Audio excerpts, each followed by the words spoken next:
Hi everybody, my name is Ruthie Barger and I'm a real alcoholic. And today we are on page 19. And I don't know exactly where. We have concluded. Okay, I found it. Third paragraph down.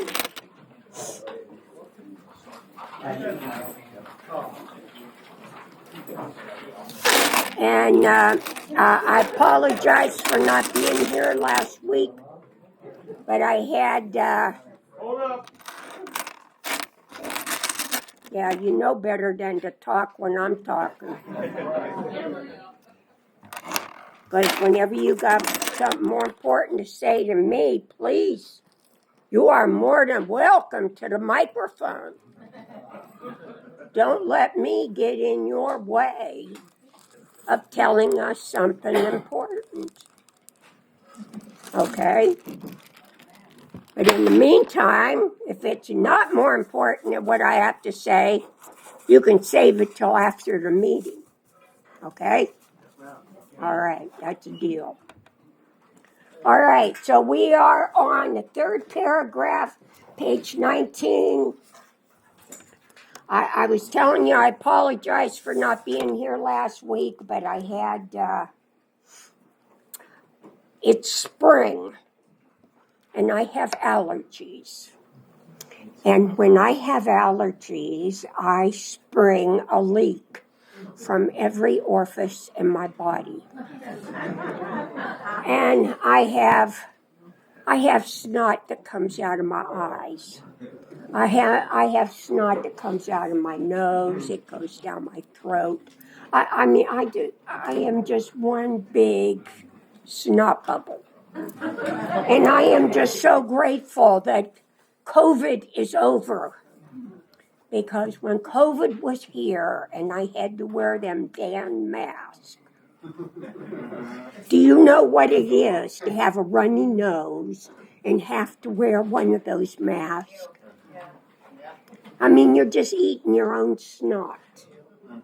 And it's all the time until you get home. So I didn't go anywhere. So anyway, we are on the third paragraph down. And we are talking about there is a solution. There is a solution. It's only one. It's only one.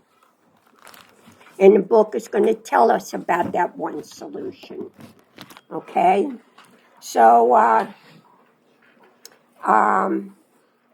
let's get into the book and see what the book has to say. We have concluded to publish an anonymous volume setting forth the problem as we see it. Thank you. We shall bring to the task our combined experience and knowledge. This should suggest a useful program for anyone concerned with a drinking problem. Of necessity, there will have to be discussions of matters medical, psychiatric, social, and religious. We are aware that these matters are, from their very nature, controversial. Nothing would please us so much as to write a book which would contain no basis for contention or argument. We shall do our utmost to achieve that ideal. Most of us sense that real tolerance of other people's shortcomings and viewpoints and a respect for their opinions are attitudes which make us more useful to others. Our very lives, as ex-problem drinkers, depend upon our constant thought of others and how we may help meet their needs. You may already have asked yourself why it is that all of us become so very ill from drinking. Doubtless you are curious to discover how and why, in the face of expert opinion to the contrary, we have recovered from a hopeless condition of mind and body. If you are an alcoholic who wants to get over it, you may already be asking, what do I have to do? It is the purpose of this book to answer such questions specifically. We shall tell you what we have done. Now, this is the third purpose for the Big Book Alcoholics Anonymous. that the purpose of this book is to answer such questions specifically. We can tell you what we have done. And again, we are going to share with you our experience. And that's what AA does. We don't know what the right answer is. I'll just tell you what worked for me. And it worked for me. It's worked for 3 million other people just like me. And just maybe, it might work for you. You know? But that's the only thing any of us are going to do. We are not here to pass out advice. We are here to pass out experience. Okay? Before going into a detailed discussion, it may be well to summarize some points as we see them. How many times people have said to us, "I can take it or leave it alone. Why can't he? Why don't you drink like a gentleman or quit? That fellow can't handle his liquor. Why don't you try beer and wine? Lay off the hard stuff. His willpower must be weak. He could stop if he wanted to. She's such a sweet girl. I should think he'd stop for her sake. The doctor told him that if he ever drank again, it would kill him. But there he is, all lit up again." Now, these are commonplace observations on drinkers which we hear all the time. Back of them is a world of ignorance and misunderstanding. We see that these expressions refer to people whose reactions are very different from ours. Now, Bill's going to tell us about 4 types of drinkers. 4 types. So see if you can find your type of drinker, okay?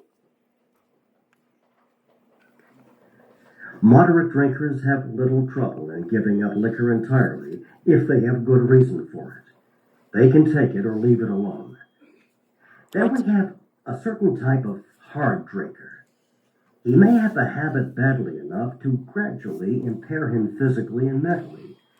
It may cause him to die a few years before his time. The hard drinker has not had the obsession to drink yet. And yet means you're eligible too. Okay? That's yet. If a sufficiently strong reason, ill health, falling in love, change of environment, or the warning of a doctor becomes operative, this man can also stop or moderate, although he may find it difficult and troublesome, and may even need medical attention.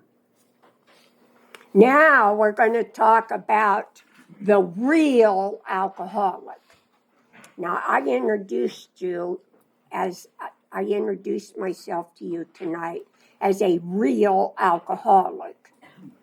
And that's because I am a real alcoholic. I see we have another real alcoholic here also. So let's see what the description of the real alcoholic is. But what about the real alcoholic? He may start off as a moderate drinker.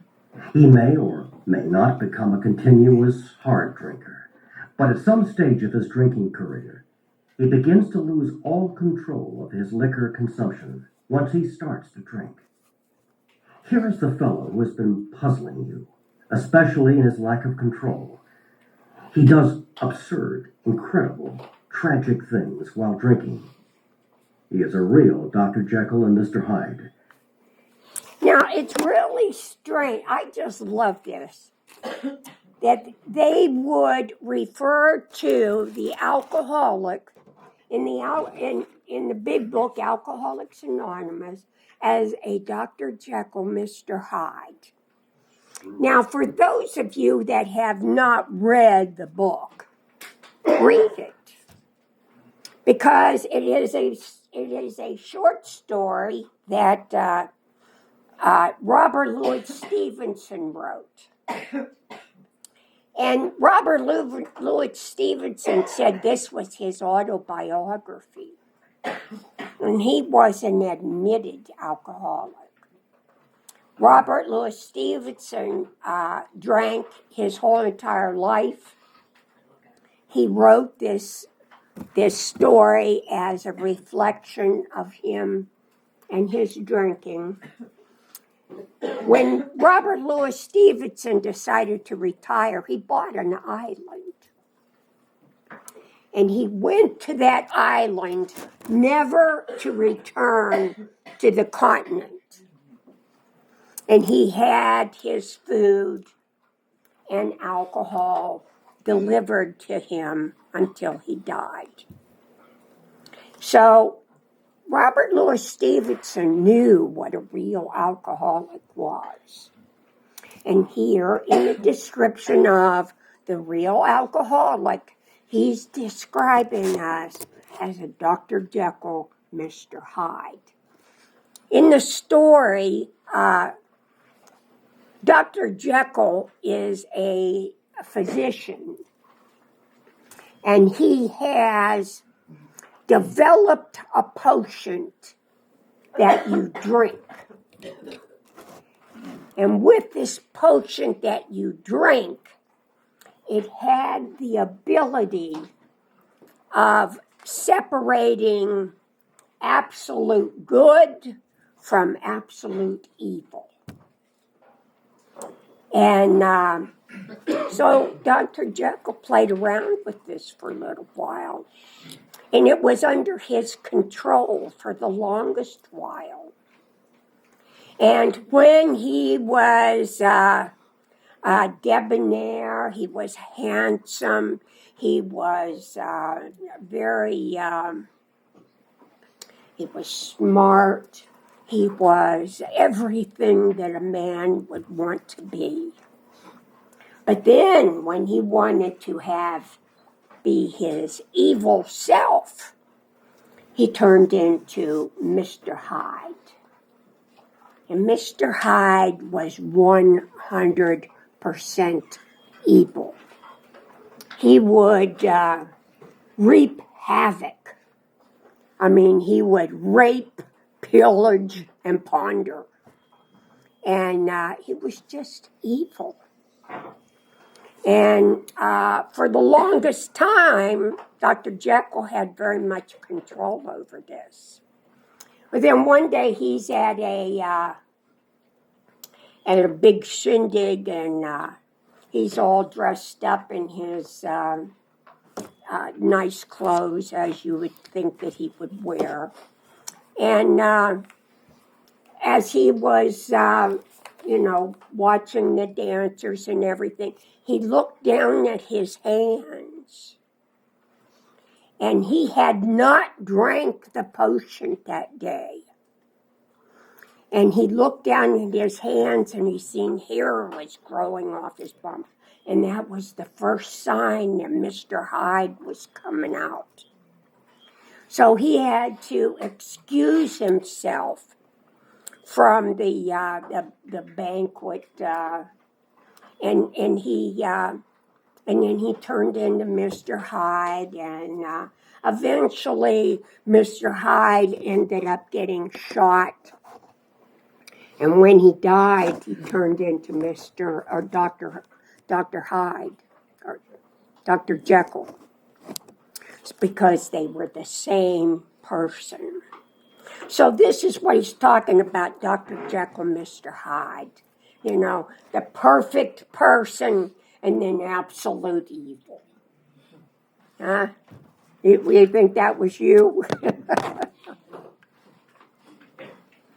He is seldom mildly intoxicated. He is always more or less insanely drunk.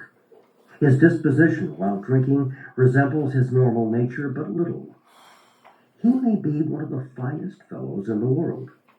Yet let him drink for a day, and he frequently becomes disgustingly and even dangerously antisocial. He has a positive genius for getting tight at exactly the wrong moment, particularly when some important decision must be made or engagement kept. He is often perfectly sensible and well balanced concerning everything except liquor, but in that respect, he is incredibly dishonest and selfish. He often possesses special abilities, skills, and aptitudes, and has a promising career ahead of him. He uses his gifts to build up a bright outlook for his family and himself, and then pulls the structure down on his head by a senseless series of sprees. He is the fellow who goes to bed so intoxicated he ought to sleep the clock around. Yet early next morning he searches madly for the bottle he misplaced the night before. If he can afford it, he may have liquor concealed all over his house, to be certain no one gets his entire supply away from him to throw down the waste pipe. As matters grow worse, he begins to use a combination of high-powered sedative and liquor to quiet his nerves so he can go to work. Then comes the day when he simply cannot make it and gets drunk all over again.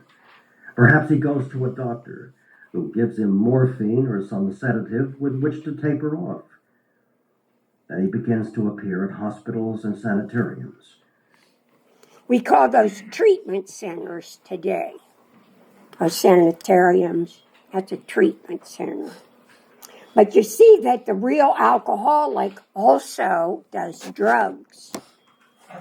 High-powered sedatives. And then he starts using morphine and other sedatives. And that was how he tapers off.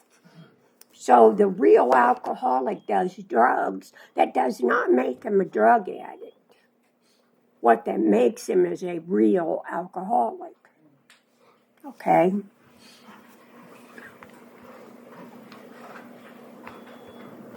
This is by no means a comprehensive picture of the true alcoholic, as our behavior patterns vary. But this description should identify him roughly. Why does he behave like this?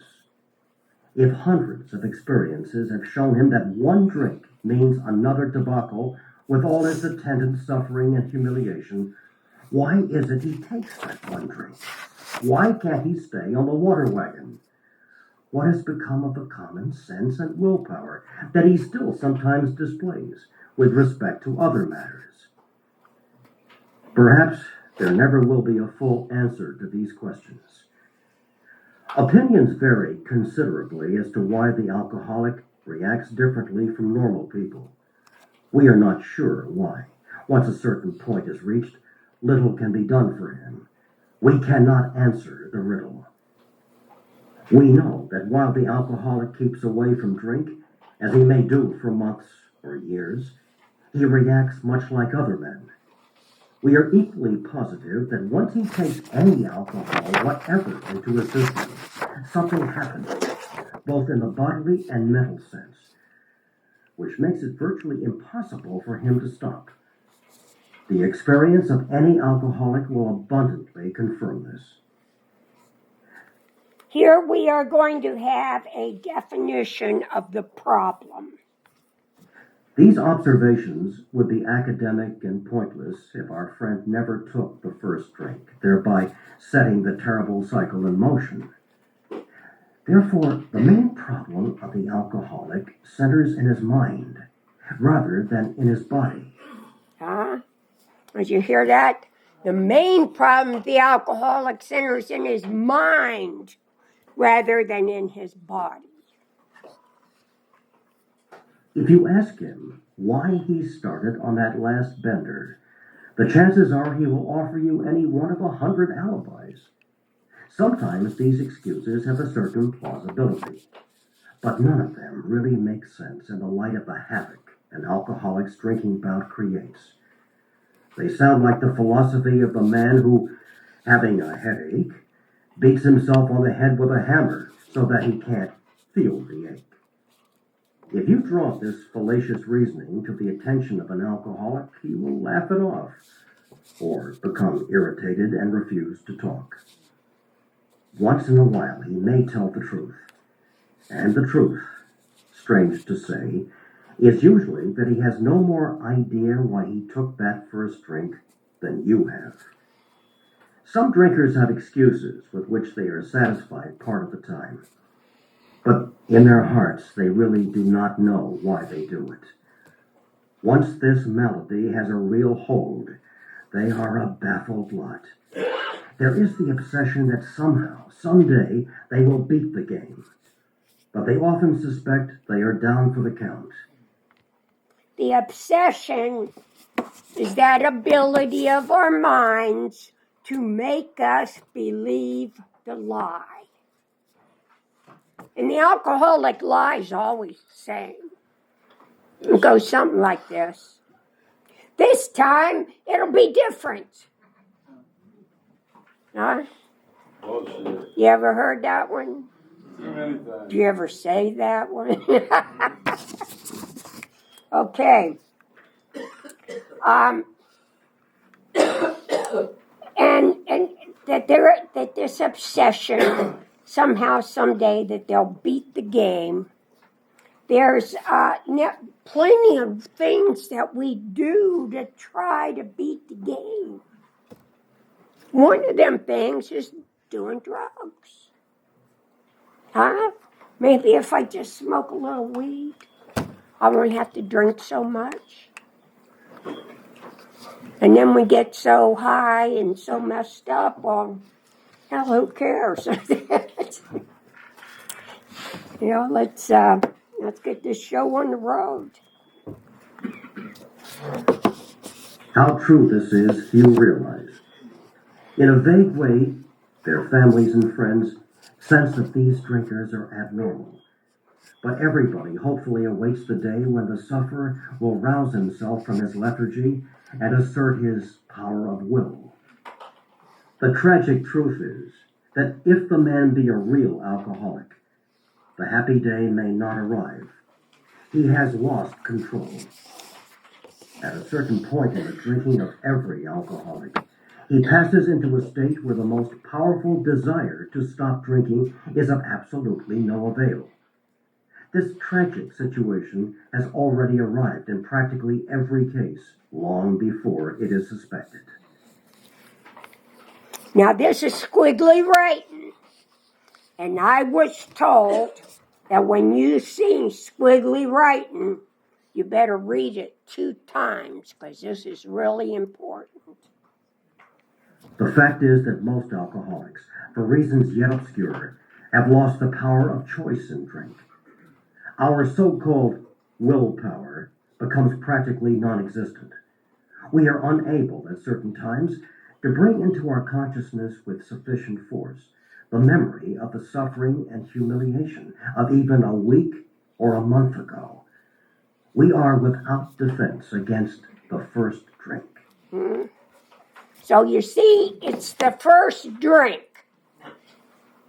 You know, I've had how many alcoholics say, oh, I can handle 1. I can handle 5. I can handle 10. It's after 10 is whenever I get out of control. But what the bottom line is that 1 drink's too many and 1,000 ain't enough. The first drink is what triggers that obsession.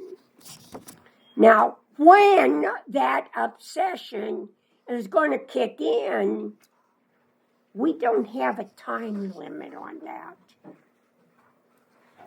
Chances are I could leave here tonight, go through to 534, get me a nice tall boy, drink that on the way home, not wreck my car, not get a DUI, not wreck my car, not get pulled over for anything, get home, go to bed, and go on the next day just like nothing ever happened. What you think I'm going to be thinking about all day tomorrow? I had 1 beer, nothing happened. I probably ain't even alcoholic. I've been making way too big a thing out of this. I had one beer and nothing happened. I am going to get obsessed with that one beer that I had. I might wait for a week or so, and I'm going to have another beer. And that one's going to go so good, I might have two beers. But somewhere down the road, that first beer is going to bite me in the ass. And it just don't say when that's going to happen. Most of us never get as far as a month. But, that's alcoholism. One drinks too many, 1,000 ain't enough. It's the caboose that kills you, not the caboose, but the engine that kills you, not the caboose. So that first drink, that's what we have to be on guard for. And as we get into things, we're going to find out that we're going to have to start watching for things other than a nice tall boy, a nice cold beer. We're going to have to start watching for other things. We're going to have to start reading labels. We're going to start finding out about maybe what is that? NyQuil? Yeah.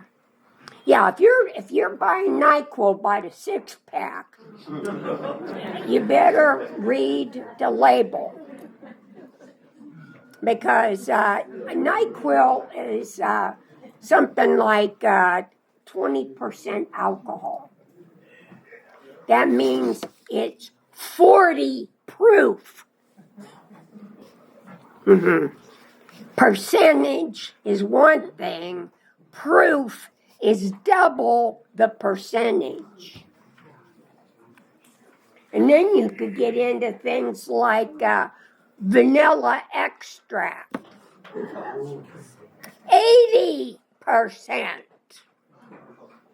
That's 160 proof. That's like moonshine. Yeah, we got to start reading labels on things because we don't know what is going to be the first thing that's going to trick that trigger. Now, there is a market out there for near beer. And there are some people in AA that feel very comfortable drinking near beer. Read the label. Near beer has alcohol in it.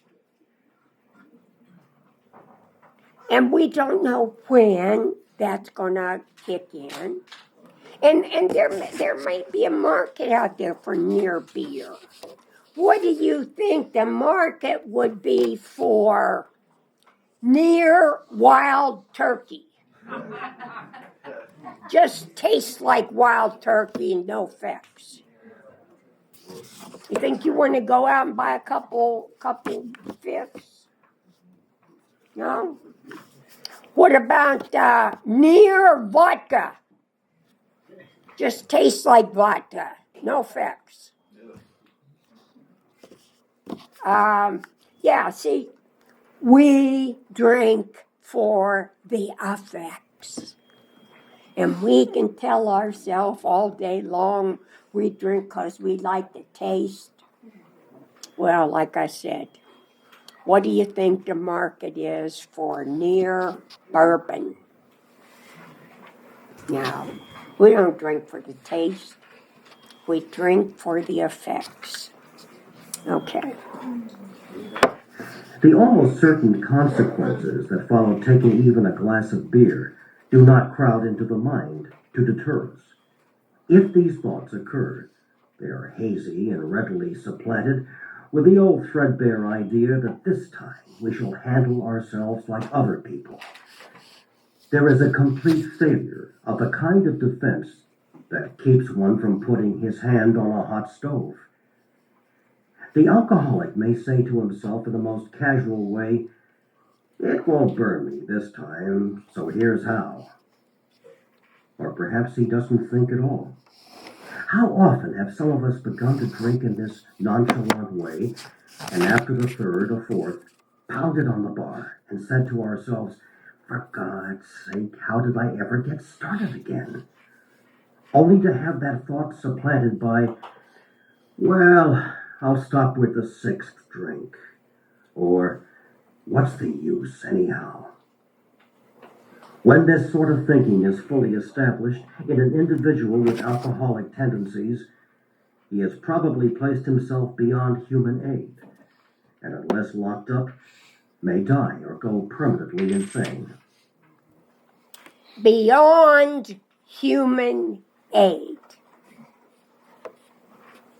Every person that walks through that door, by the time you just don't wake up someday and say, "Hey, the wife's good, the kids are good, 2 cars in the driveway, job's going good. I think I'll go down and join AA."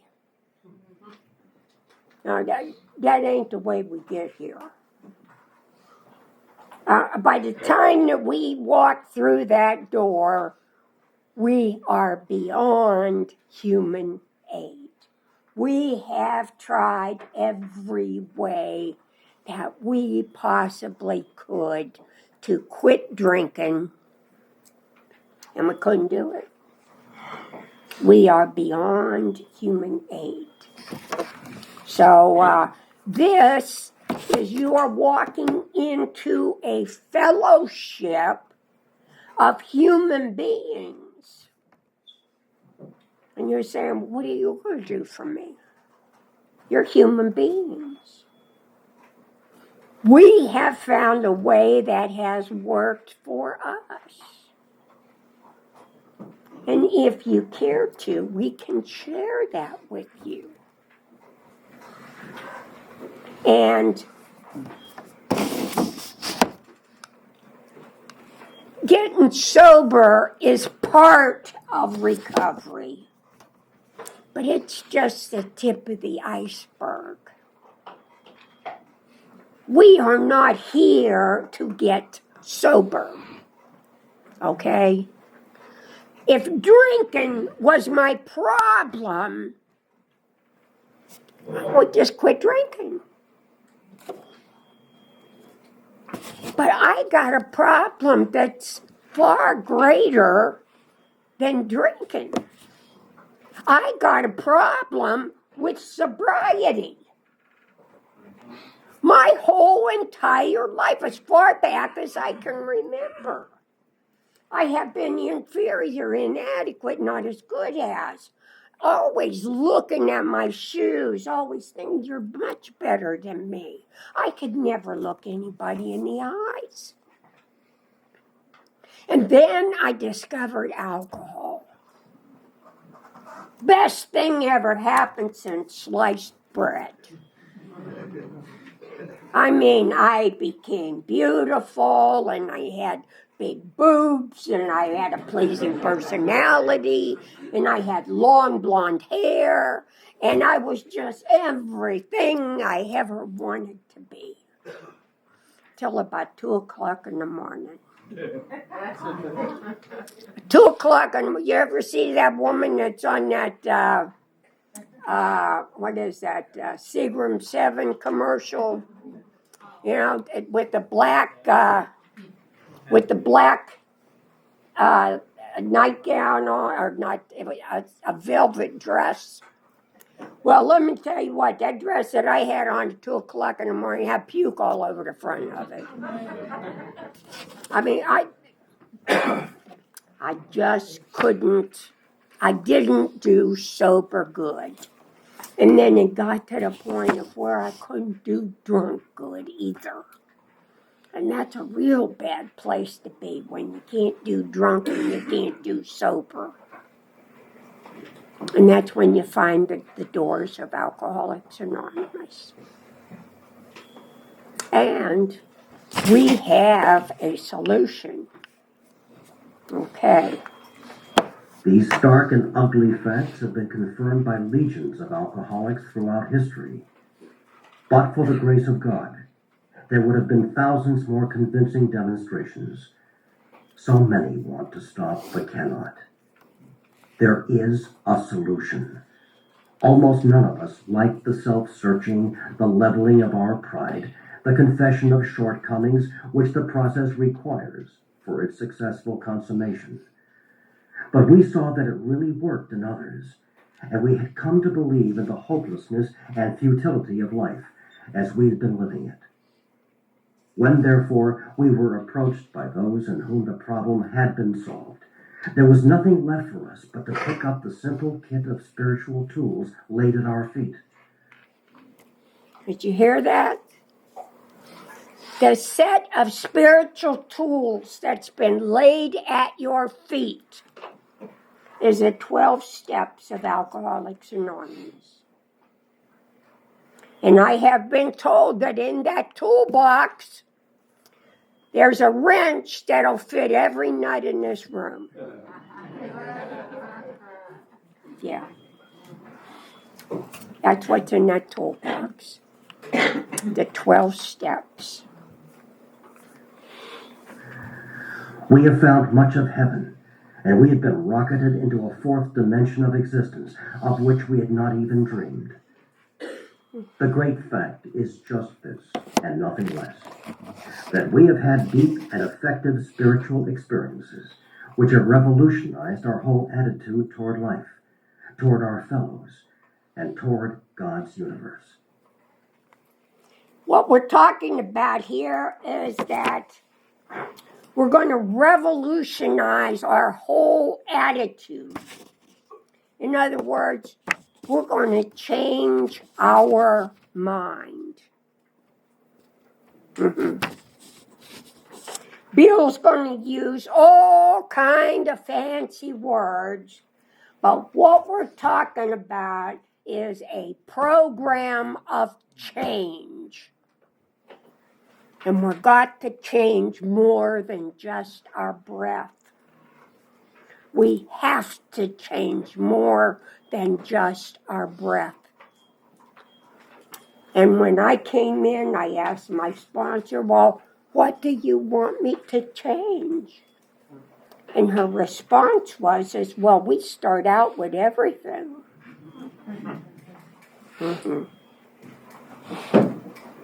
Yeah, we start out with everything. Okay? The central fact of our lives today is the absolute certainty that our Creator has entered into our hearts and lives in a way which is indeed miraculous. He has commenced to accomplish those things for us which we could never do by ourselves. If you are as seriously alcoholic as we were, we believe there is no middle-of-the-road solution.